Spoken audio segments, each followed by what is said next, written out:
Hold on, You ready? show me. Am I doing it right? Hmm? I feel like we should have pre-interviewed because I don't know what you're gonna say, so I don't know what I'm gonna say. What if I freeze up? This man is drunk. Wait, am I drunk? I'm nobody. Yes, you do have a problem. God's got this. No, I got this. You're stupid. You're dumb. I'm a father. I'm a husband. I'm a son. I'm a leader. I am Marcus J. Scott.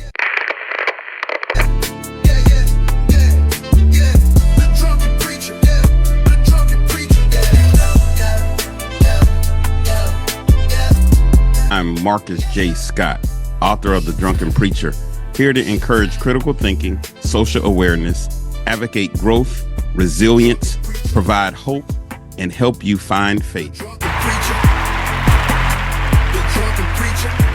Welcome to another edition of the Drunken Preacher Podcast. I'm super excited. I have the one and only Marla J'neane, my sister. I'm so happy that you decided to join me. It's about time you came on. I've been waiting on you. For a long time. Yes. I've been running.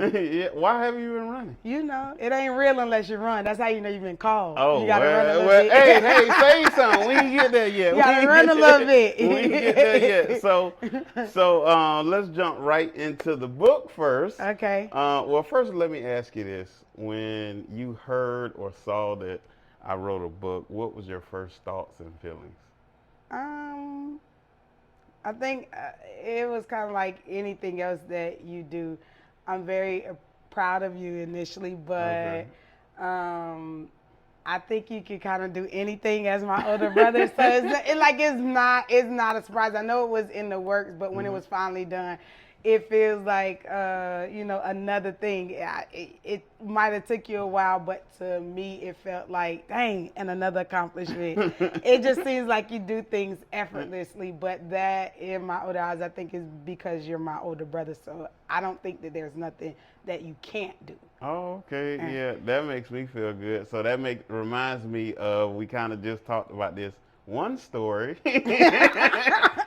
When we were younger, I was trying to do your hair. Okay, yeah. And I thought I could do anything, and I did your hair, or I was trying to do your hair. Right. And it didn't quite turn out. The curl didn't quite curl. The curl didn't quite. In the words of Cedric, it didn't quite curl. Well, I don't know. I just ended up with a salt and pepper, like. But my shortcut was just in the middle. That's all. So maybe it wasn't the style that you was going for. I don't know what your thought process, but I don't know if you remember during the process. I didn't never not trust that you couldn't do it. I was a very still and patient kind of client. Like I didn't budge, I didn't move. I don't think I knew that something was going wrong to the end till I started pulling. And he's like, "Don't touch it, don't pull it, stop pulling it." So I didn't know that I wasn't supposed to have hair coming out the middle of my head. But Yeah, I think I held the iron just a little bit too long.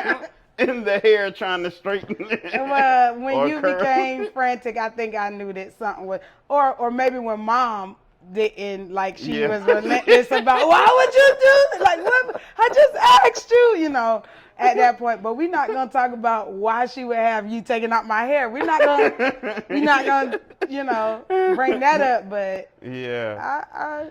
It was a funny story, I'll tell you that. So one of the things that I do want to say, I don't know if I've ever said it even privately, but I wanted to say publicly, thank you for your love and support, during my time of struggle. I think one of the times beyond our young, childhood, one of the times where I was like, my sister really loves me. I'm sure you remember one time I had, a lot to drink. I was at my house. And you came over and you was like, just come stay with me. And Mom and Dad was out of town or something. And you was like, no, just come back with me. And I remember slightly, I could barely walk and stuff. And you pretty much gave me a bath, took care of me, put my clothes on, and then brought me over to the parents' house. And it was at that moment I was like, man, my sister really loves me, support me, no matter what condition, no matter, what situation I was in, you was always there. And so I just wanted to thank you for that. That you were actually taking care of your big brother. First of all, I thought we was gonna keep it light, so don't get on this camera trying to make me cry. You warned me about that. I said that I needed my people to check out your question before we started. Yes, I do remember that, but I don't know. Even in my eyes, you were still my big brother. I don't know. Your kryptonite had gotten a hold to you. My Superman just needed. Yeah. You know what I'm saying? Like, if you could just get out of that position, in my mind, you were going to be okay. Yeah. So, I don't know, at that moment, I remember it, but I never really saw you.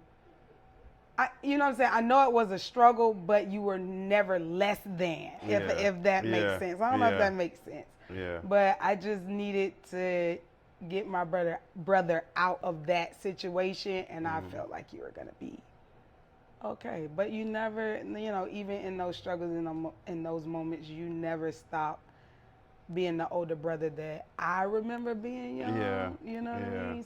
So let me ask you this. So, because we always want to show some type of help to our listeners and viewers. So how is it from a sibling or family member's standpoint when you see a person that's in the family that may be struggling with some sort of addiction or an internal struggle that's mental or emotional, and either they don't want the help or they're down, angry, frustrated, all these different emotions. How do you feel, and how can you help someone as the sibling or as the family member to those individuals like you did with me? Like, how does one go about doing that? I would say, I'm just, coming from my standpoint, let me, disclaimer, I'm not a mental health professional. I don't know, we supposed to put all these disclaimers on here. Help in the sense of what I know for help. I think in those situations where you can't make a person, because with any struggle that, a family member, friend is going through, I think it is not until they're ready, that you can do anything. You can be supportive to the point that you can, and then you just can't do beyond what you're humanly able to do. For me, I think it was me helping myself first to be able to help you. And I would say this, I think during that time, I was on a spiritual journey myself to getting to know the Lord better for myself, not just leaning and depending on my parents. So learning about God, learning my authority in Christ and who I was. And so kind of leaning on that and asking God to help me or give me strength to be able to see my brother like that, or, work through or still be able to help him when I could, and not feel rejected if what I was doing didn't work. Okay. You know what I'm saying? Good. So he's not rejecting me. It's not that he doesn't love me, because you can go through, if a person is not ready, that it's your fault. I don't know if that makes sense. Because if they love me enough, or if they, cherished our relationship or friendship, then they would. But it is far beyond that. Yeah. So. And I mean, that's good, because I would hear people say, whether it was in my situation or in other situations, well, if they love me enough, they would stop. Yeah. Or if they love me enough, they wouldn't do that. Yeah. Or if they love me enough, they wouldn't go down that path. And so that, that's good. Because sometimes it's tough trying to love or support the person that's going through at the time. But then it's like, well, they don't want it, or they go off on you. Right? Yeah. Like my first thought is like in the Bible when Jesus said, "Get behind me, Satan." He was talking to Peter. It's like, well, I know it's not you, right? Right. But it's hard sometimes to see that in a person, especially if they going off on you. Right. You going off on me? I'm trying to help you. Yeah. Oh yeah. Leave him then. No, that's not helpful. But yes, that makes plenty of sense. But you have to realize that even in that moment, that's not, you know what I'm saying, that's not necessarily for me. So having your own strength, I'll go back to, airlines will tell you to put your air mask on Yeah. first before you Yeah. help the person. So you got to make sure that in some way that you being poured into, especially if you're dealing with it on a daily basis or Mhm. whatever the encounter is, making sure you're either getting counseling or you're a part of some kind of support group, or you have an outlet or somebody to talk to. And at that times on and off, I had a therapist at that time as well. Mm. You know what I'm saying, at different times, because it's a long span of time. Yeah. But again, first, I think I was growing in my spiritual walk, but also with that, I had therapy and stuff. So be important to kind of help. That's a very good point because most people when they're supporting somebody, they don't think about getting the therapy or the help for themselves on even how to deal with Yeah. certain situations. So they just that they need to straighten up. So Yeah. they saying it's all them. But if they're a part of them, then yeah, you're right. Then they need to be getting some help on, hey, I'm dealing with this and I'm having these emotions. Right. So how do I handle my emotions in trying to help somebody else, Correct. right? Yeah. And so that's good because I never even actually thought about that because the support system is going through something. Right. And so now they Right. need the help. They're gonna need support. Yeah, while they're trying to be supportive, they need support on how to, especially if it's new to them. Yes. Right?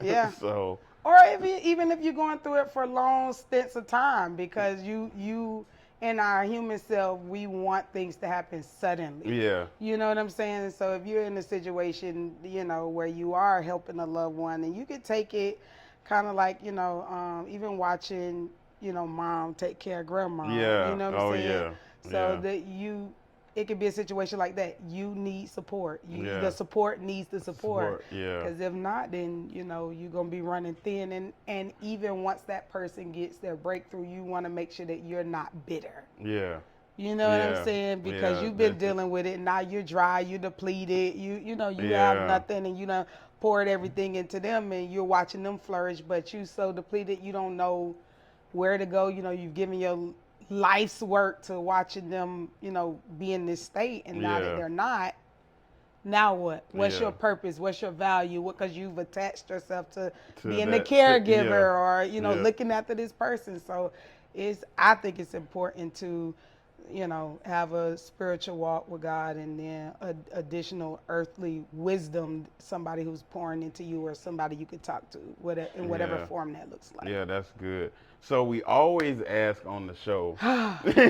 We always ask because the book is called The Drunken Preacher, The Struggle Within. We focus on the struggle part because everybody has struggles. It's Yes. like no matter what. And the more and more I talk to people, people who I thought didn't have struggles based on their success and stuff, I would be like, they can't have struggles. And those are some of the people who Who have have the some biggest of the biggest struggles. struggles.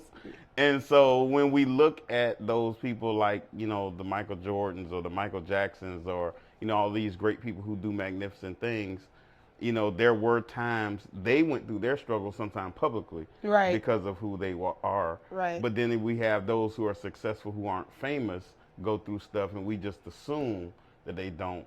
And so my question is, what are a few, one or two that you could share with us, some internal struggles that you either had or currently have that's just been really challenging?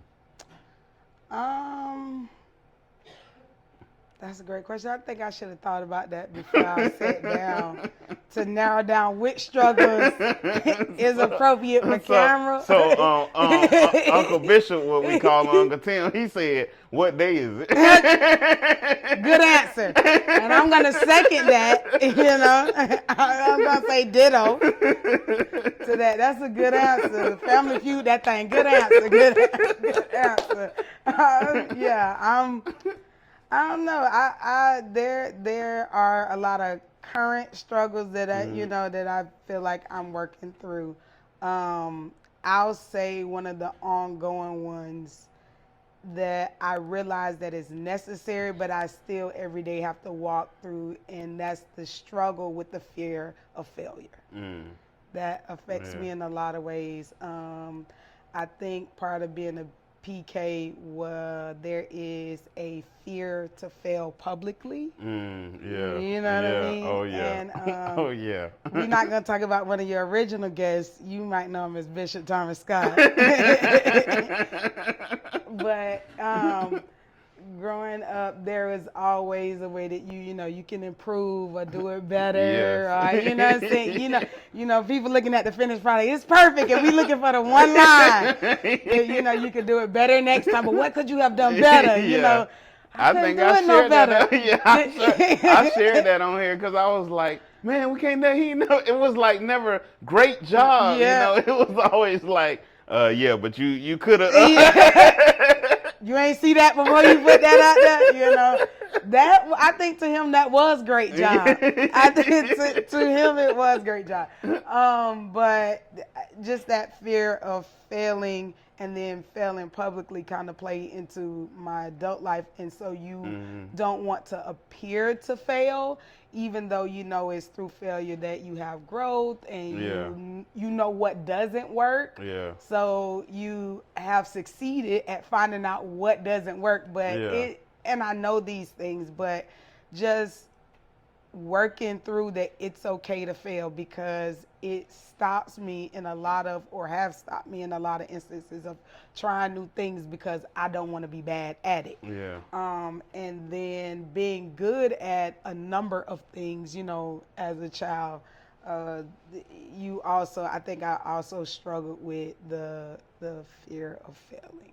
So that was one of my internal struggles. So you said something there. You said, even though it's growth, or it helps us do a lot of things like grow, you learn from it and all those things. It just kind of gives me a pause to say, could somebody, and apparently so, but could somebody still know something 100% and still have that struggle? Like, still say, man, I know, on the other side is this. I know it could be a learning lesson. I know it's not the end, but still struggle with that internal struggle of failure. Oh, absolutely, 100%. Cha-ching. And it plays into a certain thing, a lot of things, but the first one that comes to mind is feeding into the factors of failing.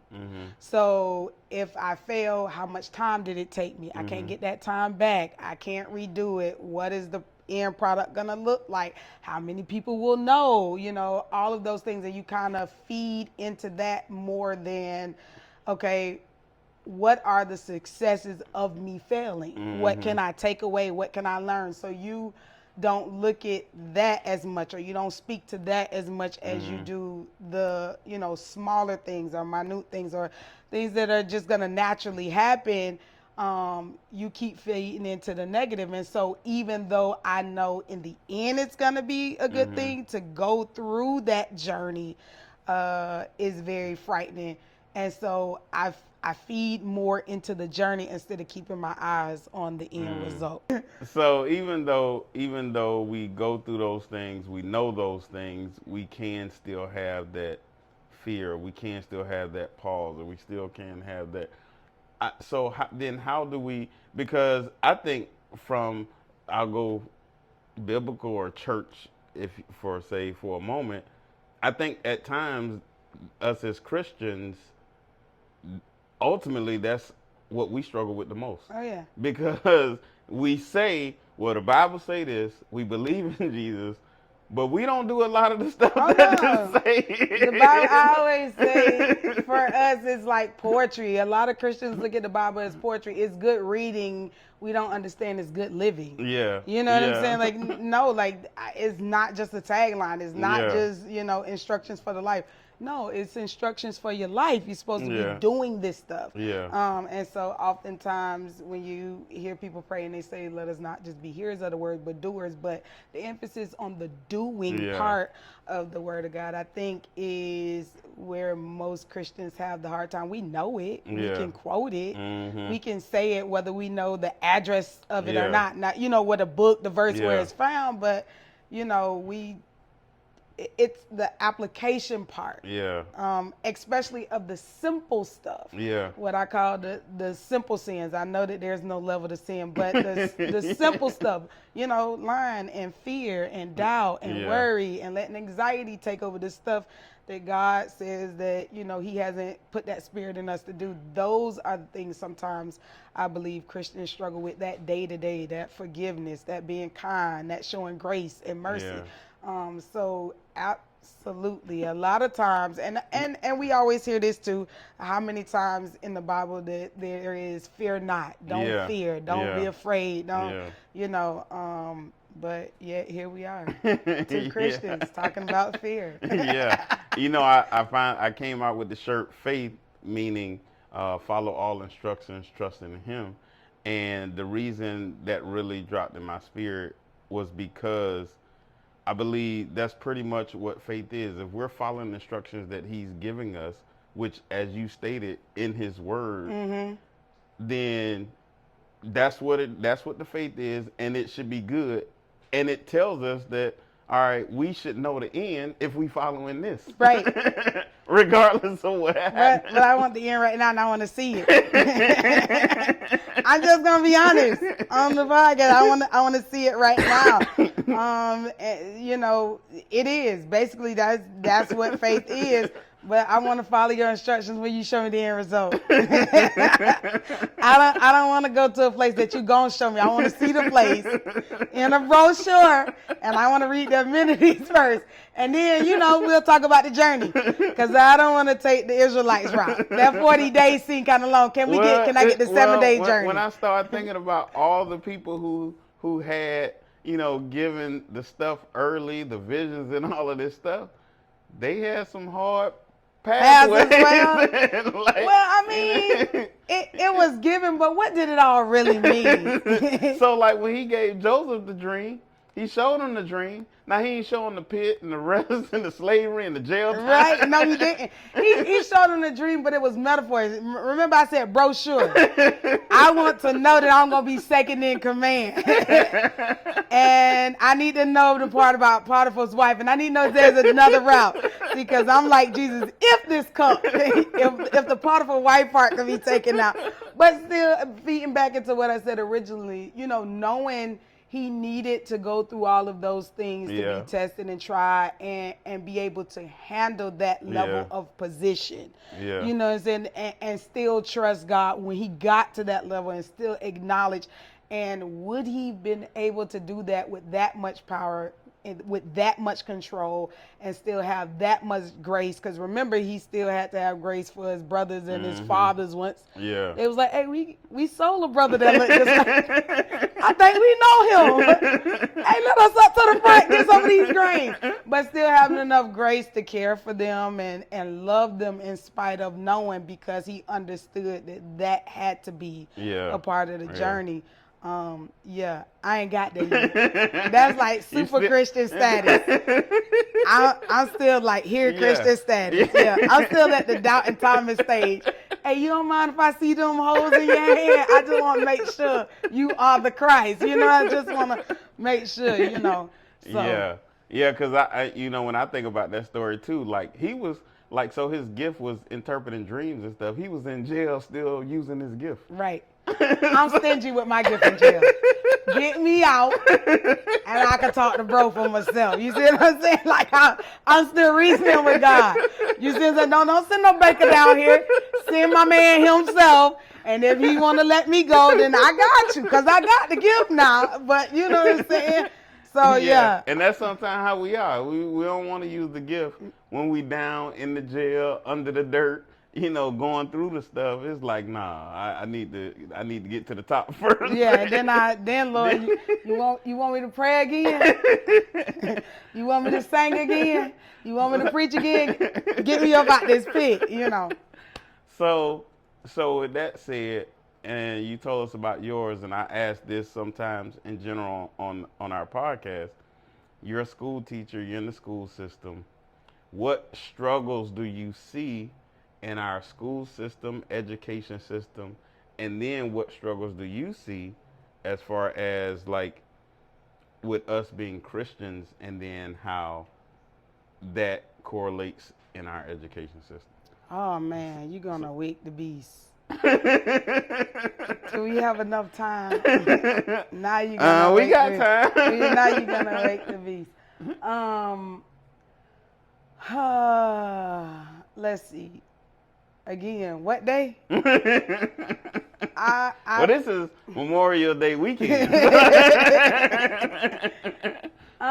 One of the main struggles that I see in the education system is it's like a twofold thing. Mm-hmm. So being able to properly educate all students. Okay.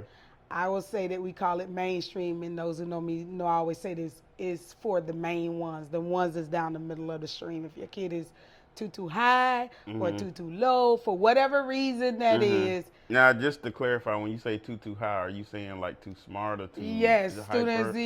students who have exceptional, what we would call abilities, Okay. Who don't normally think as the masses.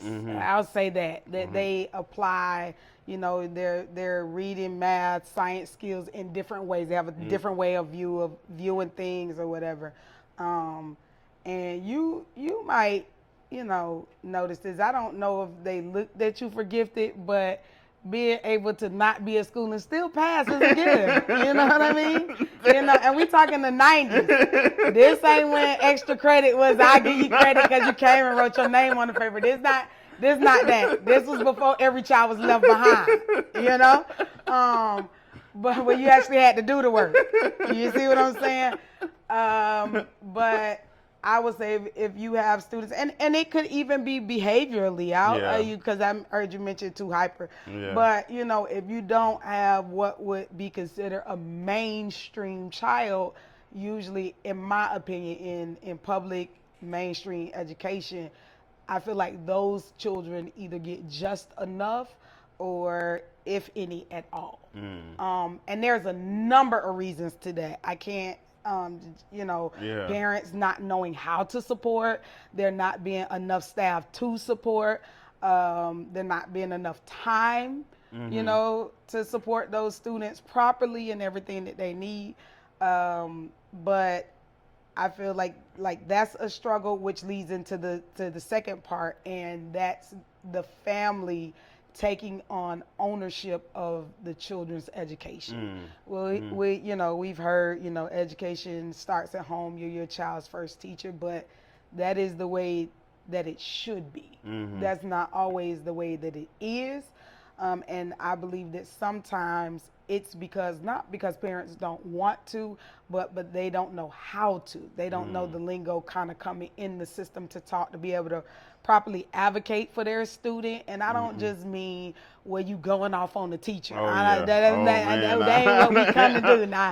Because we don't get paid enough. We don't get paid enough. I don't know, for whoever see this, whatever elected official might, be tuning in.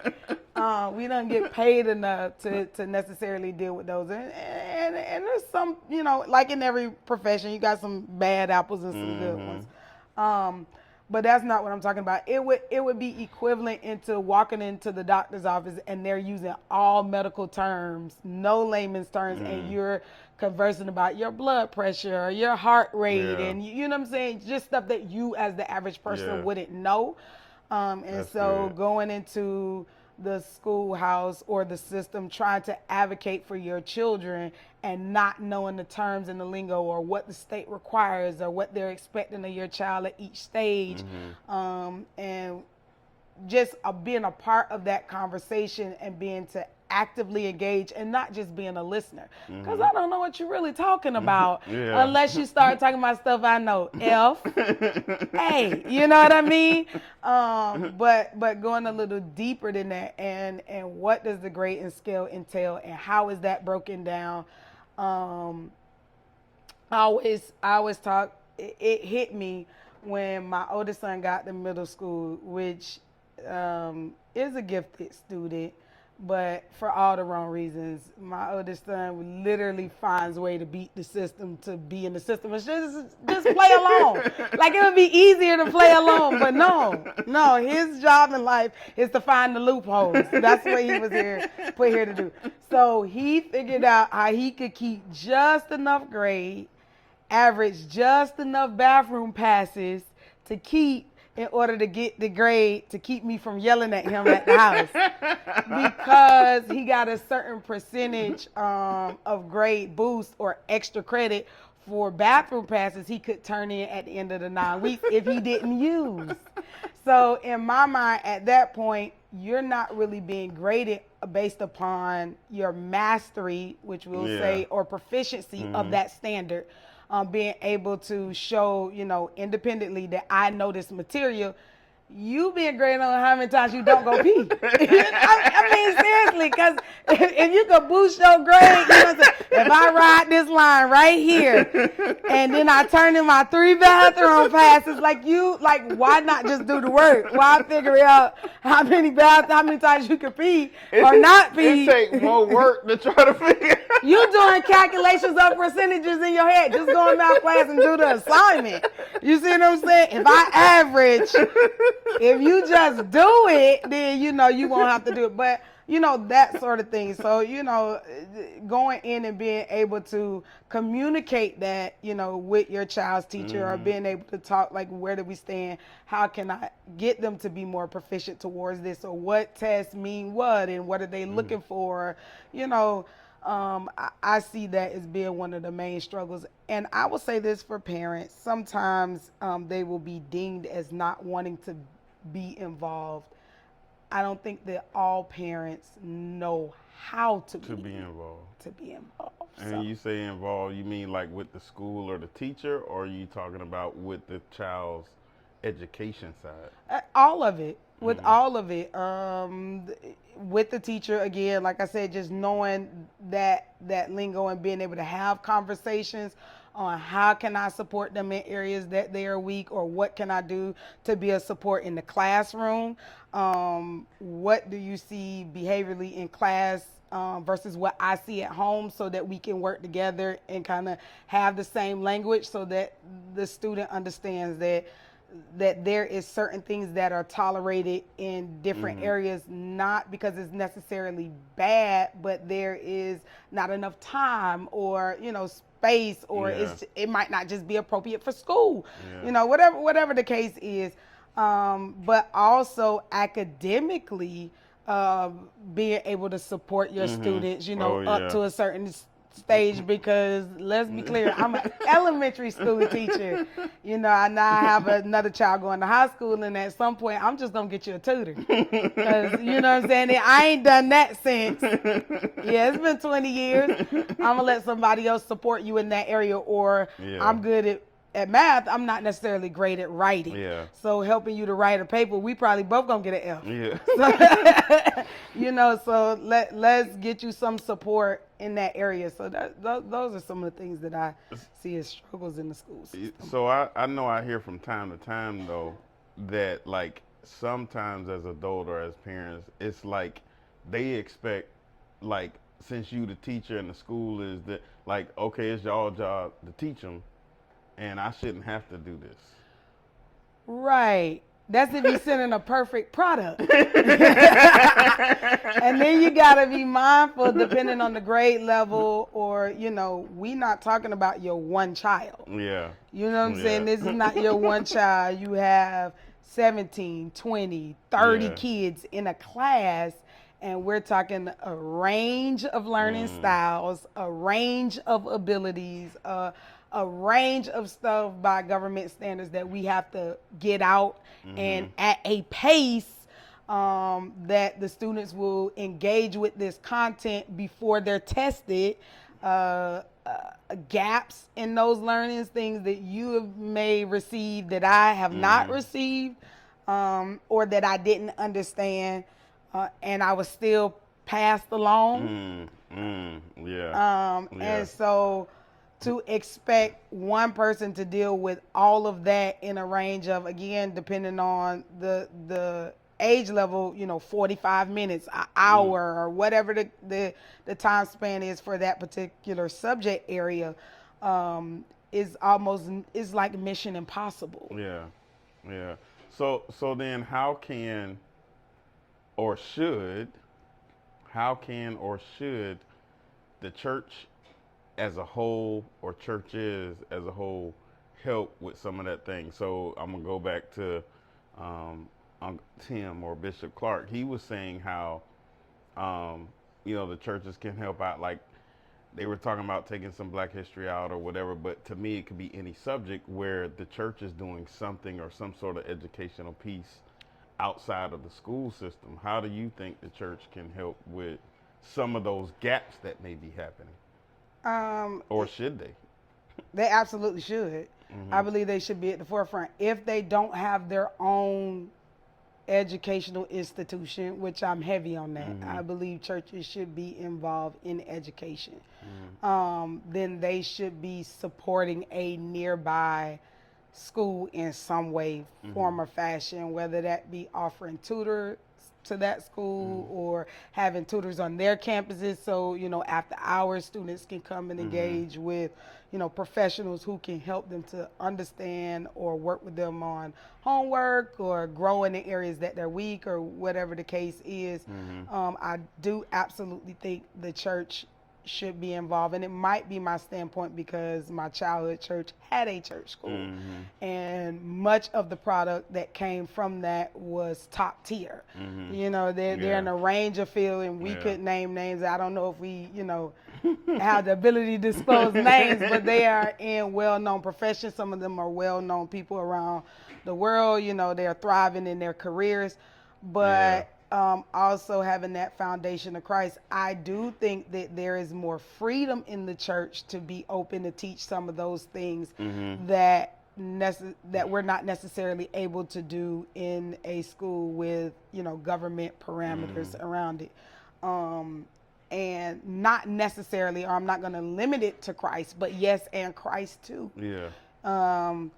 But being able to support students and families, going back to families. So it might be something as simple as having seminars on ESC laws or things that parents can expect. What's the difference between a 504 and an IEP? What rights are afforded to your children or your students with those documents attached to them? Why is it important to attend those meetings or have those things updated?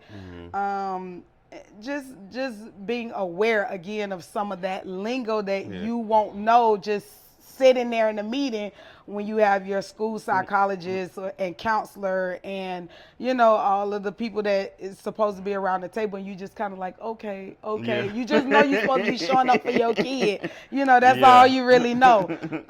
But being able to do or have those things at a church setting and having people to come in to educate their community or schools or parents or families so that they can better go out and advocate for their students in the system is some things that churches could do.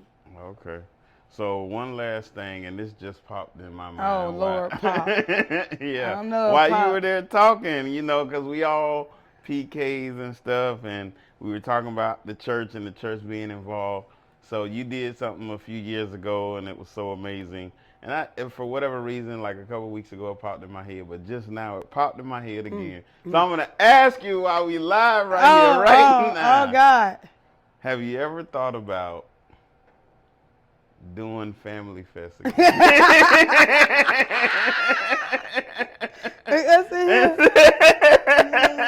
In the studio. So for those of you who don't know, she had this idea some years back, and we did a thing at our church called Family Fest, and it was this big conference thing, and it was huge, and it was amazing, and it was really, really great. We would bring preachers in and have classes for families and do different things.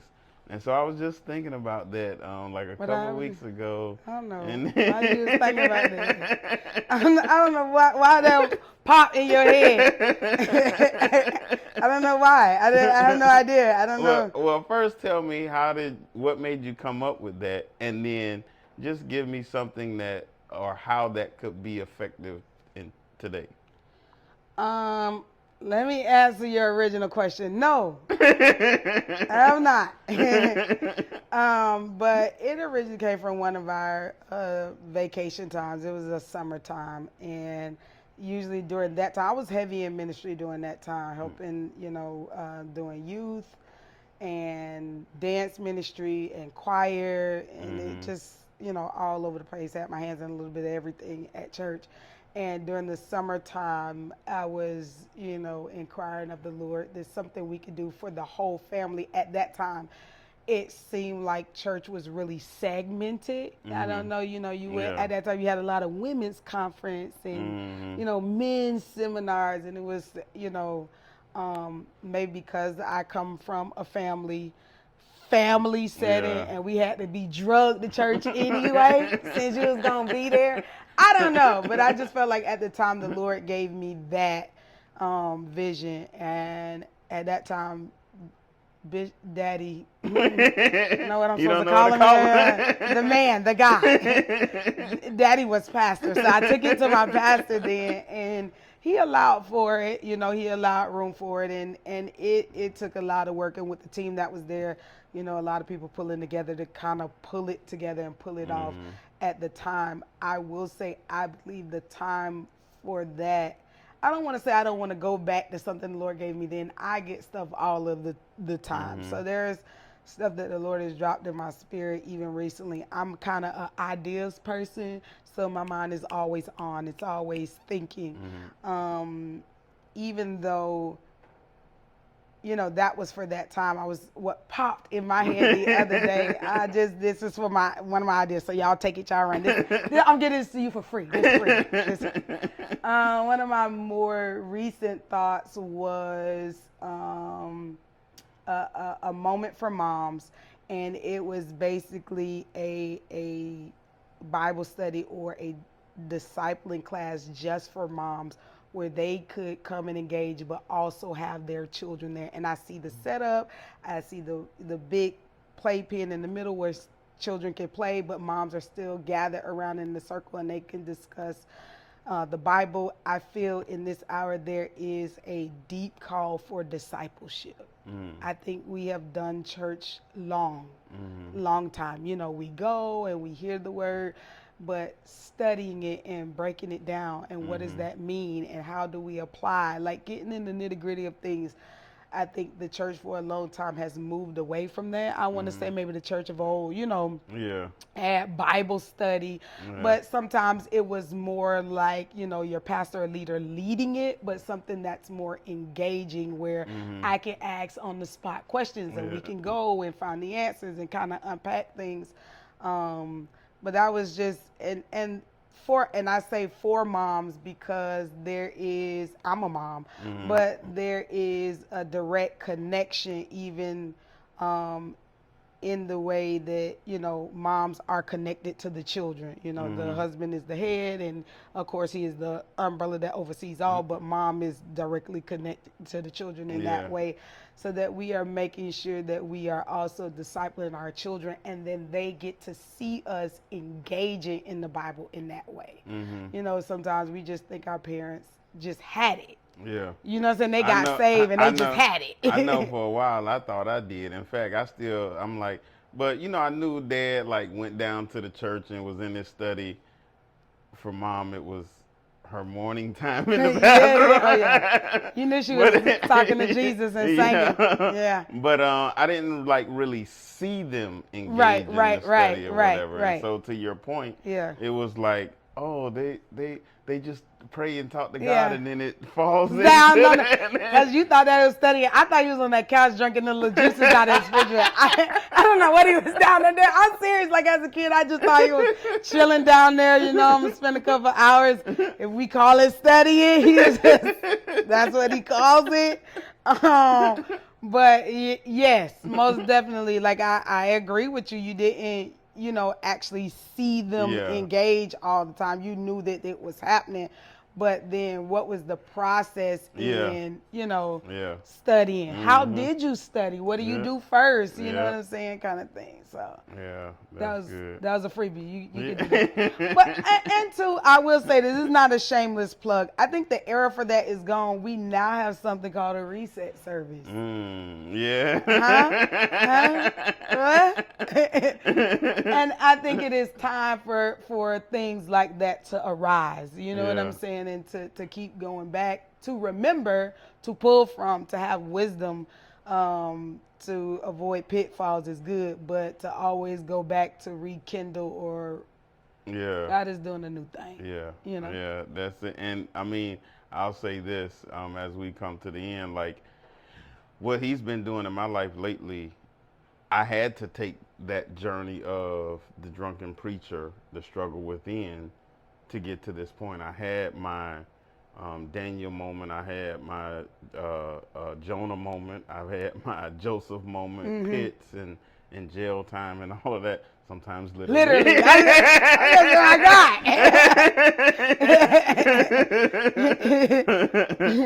got. So, but God has brought me to a place where the journey isn't over, and I still have struggles, but the struggles are different now. Yeah.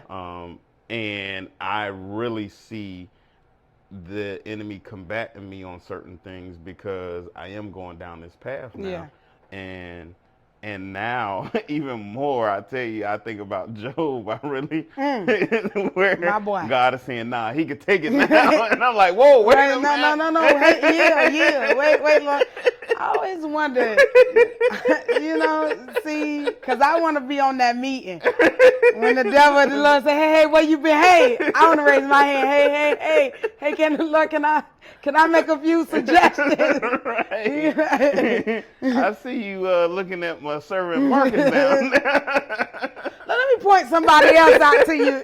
A couple other candidates that, you just for your consideration. Right. Man, because, it can be hard, man, I tell you. But God has been good, and I'm grateful. I'm thankful. And I know, like, it's more and more every day I see that he has something for me, that this was a process, and continuing to go through the process. And it's crazy. Just the other day, I was like, okay, I'm finally understanding and being okay with the process now. Like, finally, even though it's not easy, like, I'm like, okay, this the process. You give me hope. You give me hope. You give me hope. Oh, you give me hope. I don't know if I messed up my mic. That's how much hope I got. You give me hope. That's a step, man. Yeah. Like, that's a leap. Yeah. That's a big. Yeah. That's some work. Yeah, because going back to what you were saying in the beginning, a lot of it was, man, failing publicly. What are people gonna say if this happens? And so even as I'm going through, I call it a financial transition. No, I like it. I like it. I start to think about all these things. How's it gonna look? And God say, first of all, don't worry about that. This is what I need you to do, and as long as you focus and trust, So the two words that He's given me lately is obedience and trust. Okay. Obedience. Yeah. If you obey me and trust me, I got it. That's all I need you to do. Be obedient and trust me. And those are hard things. They're easy things to say. Such tiny words cause so much pain. No. But they are big things to do. Yeah. They are big things to do. Yeah. Because if He says, all right, I want you to do X, especially if it's finance, I need you to give this, and then you're like, well, hold up, I'm looking at this. I know you're talking about the one with the two mics. But if we do our conversion calculations plus the new tariffs, because I be talking to the Lord. I be talking to Him. Did you add the tariffs in? Did you know that they was going up? We fighting over energy right now. Did they tell you, Lord? Right. Yeah. Right. So, man, is there anything you want to say before we get out of here? I appreciate this opportunity. I was nervous. I don't know nervous. why. I don't a know. lot of people think that you're not shy or whatever. I'm 'cause highly you're so shy. I'm extreme. When I say that, people act like I'm lying. No. I'm glad you know me better than me. You know, I am extremely shy. Like the regimen, I had the bubble guts. Like Man. I don't know if we can say that on the podcast. You have a 66. Like I don't know. I was nervous, but this was interesting. I am proud of you as always. Going after your dreams and seeing that thing and being able to obtain it and watch it do it is amazing. It's amazing. That means a lot coming from you. Yeah. All my family members, especially, you know, Dad, Mom, you, Marlon. It's like to hear that from you guys, especially after going through, because you guys were my support system and, you know, dealing with me going through something. Yeah. And so to hear that from you guys is just is so amazing. And I can't wait, because I truly believe God has something in store for our family, and He's been showing me a lot. And so I just can't wait till we all get to see the top of the mountain. Okay. 'Cause I thought you was about to say get to heaven. What? Out. I want mine on the ground. That's just been going to him. I was gonna say. No, when we all get to. I thought that you, but you said mountaintop. You took me Martin Luther. I was going him. Let's get to heaven.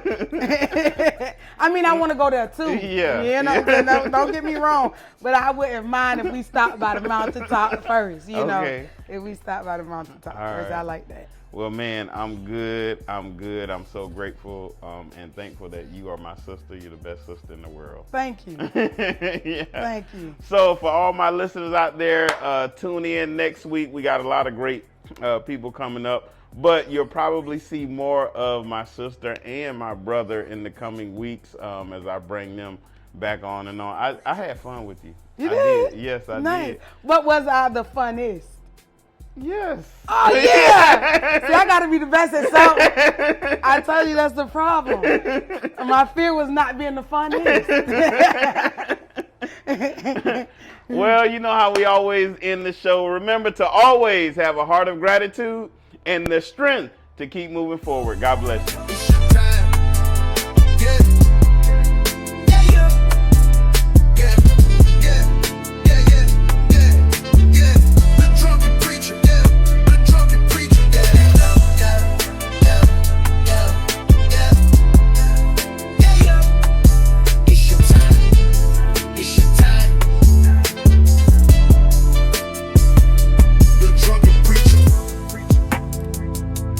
Drunken preacher,